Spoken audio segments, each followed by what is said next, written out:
Howdy YouTubers, I'm going to give you an update on the track planning for the layout extension. I'll show you how I went about planning the track and how I laid the track down and got it running. A couple of things, I used AnyRail software primarily, but I also got a lot of inputs from Mike Bushnell, who's a subscriber. His address is on the screen, his YouTube handle. And Mike uses Xtrack CAD, and he sent me a few different ideas, which really helped me kind of hone in what I was thinking. Also got some inputs from Don Ray specifically on including a runaround, which was a good idea. So I did that. And Sam the Carman, who you see in my posts with photo features, he works on a railroad and often sends photographs. And he sent a few that represent the siding on the extension that I'm trying to emulate. So he picked out a good prototype of an industry that would be along the side of a yard. So I want to thank Sam for that inspiration. So with that, let's take a look at how it's come out. Alrighty, so it's time to start laying track.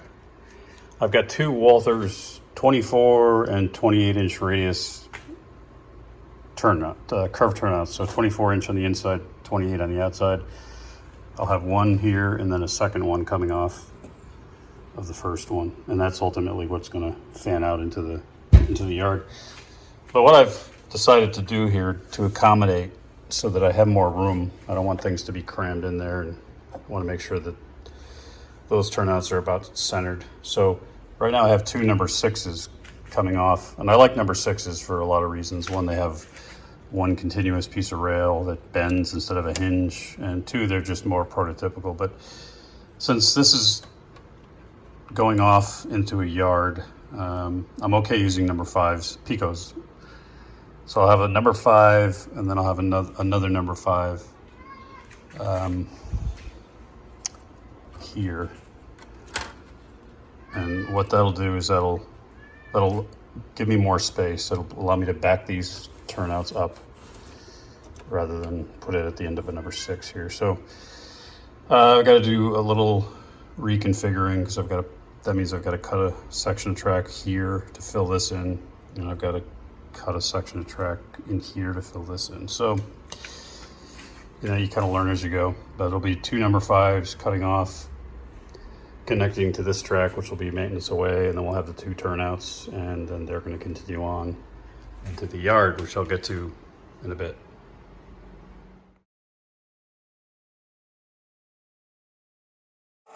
Here's what I got done so far. I've got the number five switches in, replacing the number six Pico. So number five, and then I go out to a Walthers 24, 28 inch radius, and then another Walthers 24, 28. And then these two turnout sections end up feeding out to the whole yard, which will be 5 tracks with a runaround at the end. And in the back there against the wall will be a manufacturing plant that takes in coil cars and a box car. So far I've gotten as far as getting these number fives in, and it was a bit of a challenge because I had to cut out a piece here to space out the second number five so it matched up with the abandoned track, and then I had to cut out a section here to replace the gap of what was the number six, and then I had to have a small gap that I had to cut out here to space the Walthers turnouts out far enough so that all the other tracks that follow are central to the 12-inch shelf there. So quite a bit of tweaking, and AnyRail software for me worked pretty well. So I'm going to run PNW 2007 onto the new extension just to show that it works.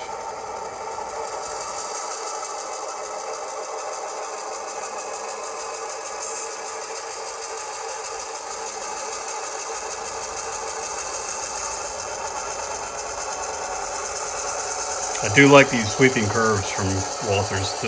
The only complaint, I guess, when you're used to Pico, the rails, the ties are pretty realistic. They're small, they're spaced closely together. The rails are small because they're True Code 83. The Walthers, the ties are, they're shallower, they're more spaced out, and the rails are thicker. So to me, they don't look as realistic, but once it's all detailed and ballast, it'll be nice. And also, nobody else makes these long, gradual turnouts like Walthers, so we make it work.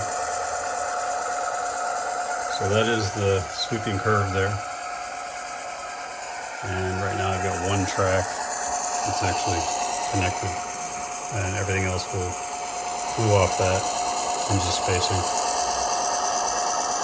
So yeah, coming together.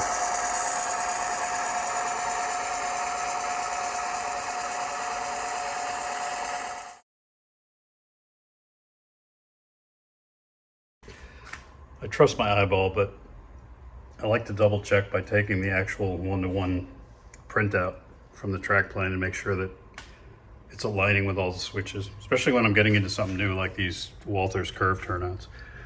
And it looks like I'm pretty spot on using that template, so we'll continue.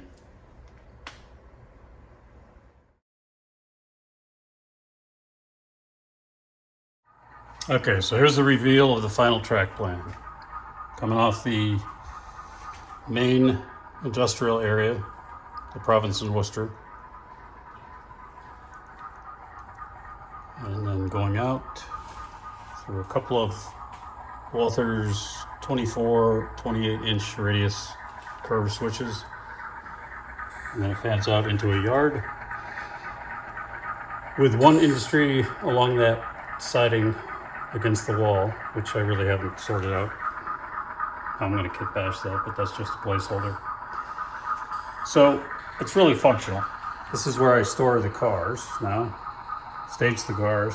So you can see now how the layout is really just industries and open track for switching, which is perfect. I've taken all that clutter off. And I do have these two tracks left as transfer tracks so that when CSX comes in off that extension, they can dump their cars here, and then P&W can take them out and switch them. I've got this scrappy track here, which I'll use for maybe the caboose and a couple of pieces of maintenance away equipment. So I was able to save that and connect it in after a lot of thinking and rethinking how to arrange those switches. But it worked out nice because these curved turnouts really give me the space I need for a 7.5 foot extension. So I've got 4 tracks. These two here will hold probably 6 or 7 cars each. My requirement was at least 6. So I've got 2 cuts of cars. And then what I have here is a runaround. So you can see a Conrail engine down there. I'll talk about that in another video, but this is the CSX that I had Don Erase put the V5 decoder in. I've got to finish putting the handrails on and other details. So there's 2 main staging tracks that CSX and Conrail bring in. And then there's these 2 tracks which act as a runaround. And at the end of the longer stub of the runaround, you could store a couple of cars there as well. And then you got the siding here for an industry along the wall. So there's quite a bit of track, but again, it's really meant to be staging with some industry so that I can have 2 operators. That industry will be loaded up with at least 3 cars. So somebody can be switching the yard here as well as switching that industry with CSX or Conrail. And the reason I have both is it's transition arrow, so CSX was taking over Conrail, so we'll have both, a little variety of motive power. So CSX owns that extension, and then P&W owns the property on the main layout. So CSX will drop off their cars, and then when they're done being switched, they'll pull them back. And the nice thing about that runaround, And Don and I talked about that for quite a bit, and I decided, yeah, I should do that. He's got that on his layout because I can pull the CSX train in engine forward and then do a runaround. And if I ever want to do runarounds for that long industry, I can do that as well. So let me see if I can get up a little higher to give you a better view of the track plan. And I'm kind of OCD about getting these tracks laid in straight. So I measured them 2 inches on center. And I tried to bias the space toward this side, obviously, because you don't want things falling off the layout. If I'll do some tests. If I think it's a risk when they tip, I'll just take this fascia board and I'll have it gradually go up so that there's a bit of a lip there so that things don't fall off. And of course, there'll be a lip in the back so trains don't run off the end there. Take a look at it from this end, and you can see the tracks nice and straight. And I think that runaround is going to work nice. Those are number 5s. So I was pretty hell-bent on using number 6 Picos, but for this extension, I went ahead and used 5s to gain space. And the 5s perform great. It's just on the main layout, I like to have 6s because they look more prototypical, more of a gradual sweep. These curved turnouts, they look nice. They work okay. To be perfectly honest, they're nothing like Pico. They're Walthers. A little bit clunkier, but there's no derailing, no bad contact points.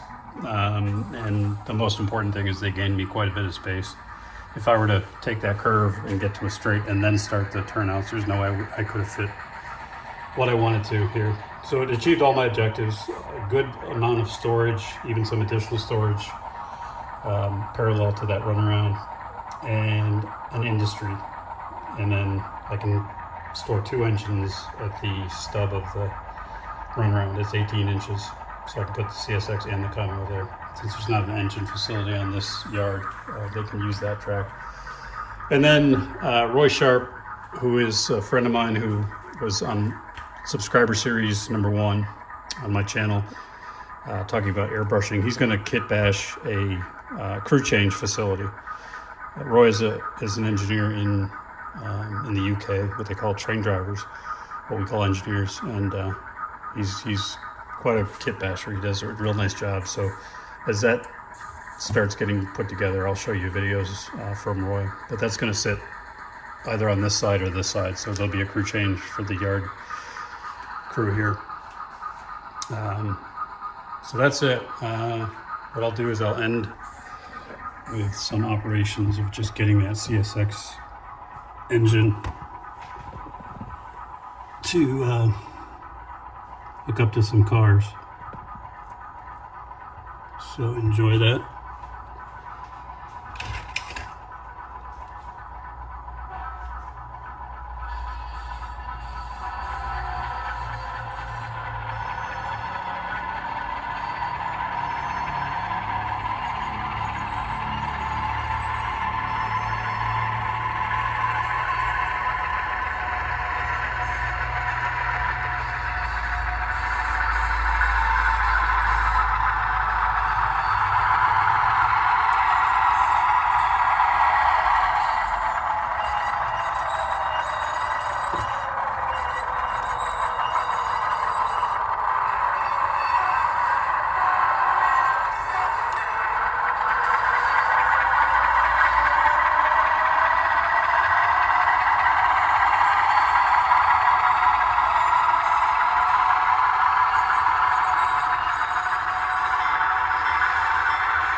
off to P&W. Hope you enjoyed it. Cheers.